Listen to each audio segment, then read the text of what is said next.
आज हम देखेंगे एक्सेल के कुछ छुपे हुए फॉर्मूले जो कि हम रेगुलर वर्क में यूज़ नहीं करते, लेकिन वो हमें नोन होने चाहिए और वो बहुत पावरफुल है। जो कि उस टाइप का कभी भी हमारे पास वर्क आए तो हम उसको स्मार्ट तरीके से कंप्लीट करके ऑन टाइम सबमिट कर सकें। तो फ्रेंड आज हम देखेंगे 3 फार्मूले, लेफ्ट, राइट एंड मिड। ये 3 फार्मूले हम देखेंगे जिसका मैं आपको विद एग्जांपल समझाऊंगा तो आपको अंडरस्टैंडिंग हो जाएगी। जैसे कि मैं यहाँ पे एक नेम लिखता हूँ रैंडम, राम गणेश शर्मा। तो फ्रेंड हमारे यहाँ पे क्या होता है, जब भी नाम लिखा जाता है तो जब भी हमारा कोई डॉक्यूमेंटेशन वगैरह रहता है तो उसमें ये डेटा डिवाइड हो जाता है। जैसे कि डिवाइड करते हैं फर्स्ट नेम और लास्ट नेम रहते हैं। तो जब भी हमें ऐसा काम असाइन किया जाए तो ये बहुत बोरिंग और टाइम टेकिंग काम होता है। तो इसमें क्या करना पड़ता है, हमें फर्स्ट नेम लास्ट नेम को करने के लिए मैं फर्स्ट नेम को कॉपी करता हूँ ट्रेडिशनल तरीके से, फिर लास्ट नेम को यहाँ से कॉपी करता हूँ और इस टाइप से डेटा मैं रेक्टिफाई करके सबमिट कर देता हूँ। ओके, ऑफिस में वगैरह कहीं पे हमें ऐसा काम दिया तो।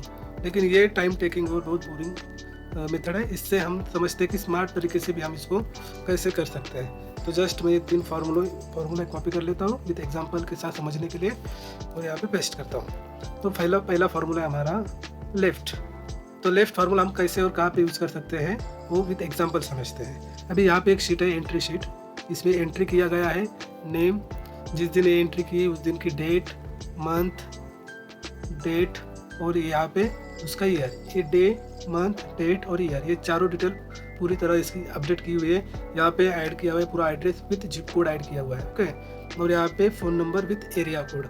इसके हिसाब से पूरा डिटेल में एंट्री करते हैं। अगर इस एंट्री शीट को किसी को भी एनालाइज करना है कौन से एरिया से कितने रजिस्ट्रेशन हो रहे हैं तो ये हमें जिप कोड से आइडेंटिफाई हो सकता है। ओके, उसके बाद दूसरा हमें एनालिसिस करना है कि कौन से डेट में, कौन से मंथ में या कौन से ईयर में कितने रजिस्ट्रेशन हुए, तो वो हमें बाइफरगेट करने पड़ेगी, तब हम उसको आइडेंटिफाई करने के लिए ईजी जाएगा हमें। ओके, तो मैं आपको पहला फार्मूला बताता हूँ, लेफ्ट इक्वल टू लेफ्ट। ये फार्मूला है। यहाँ पे क्या बता रहा है अभी, टेक्स्ट।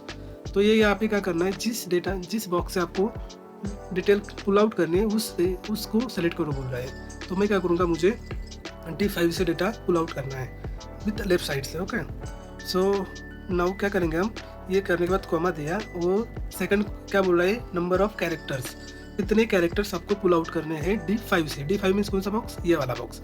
तो यहाँ से मुझे कितने करने हैं, जैसे कि ब्रैकेट से स्टार्ट होता है तो उसको हम 1 नंबर देंगे, 1 2 3 4 और ब्रैकेट क्लोज होता है 5 नंबर पे। तो मुझे फ्रेंड्स D5 में से लेफ्ट साइड से 5 नंबर्स पुल आउट करने हैं। ओके, तो यहाँ पे मेरे 5 नंबर अगर मैं पुल आउट करूँगा तो सब एरिया कोड यहाँ पे मेरे यहाँ पे पुल आउट होके बाहर आ गए। ओके, और इसको मुझे रेक्टिफाई करना है या फिर उसको और क्लीन करना है तो यहाँ पे सिंपली क्या करेंगे, हम Ctrl+H करेंगे। यहाँ पे डालूंगा मैं ब्रैकेट, फर्स्ट ब्रैकेट क्लोज वाला, और इसको रिप्लेस करूँगा किसके साथ, किसी के साथ नहीं। तो यहाँ पे ये चला गया।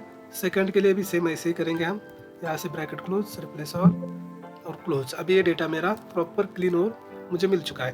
तो यहाँ से मैं कुछ भी आइडेंटिफाई कर सकता हूँ, कौन से एरिया कोड से कितने रजिस्ट्रेशन हुए हैं, ये डिटेल्स। ओके, अभी जिप कोड मतलब इससे क्या आइडेंटिफाई होगा कौन से लोकेशन से कितने रजिस्ट्रेशन हमें यहाँ पे मिले हैं। तो जिप कोड अभी ये था, यहाँ पे देखोगे आप 101 ये लिखा है पूरा एड्रेस, और लास्ट में हमें दिया है जिप कोड। तो अगर मुझे लास्ट से अगर करना है तो ये कौन से साइड से आ रहा है फ्रेंड्स, राइट साइड से है लास्ट वाला अगर करना है।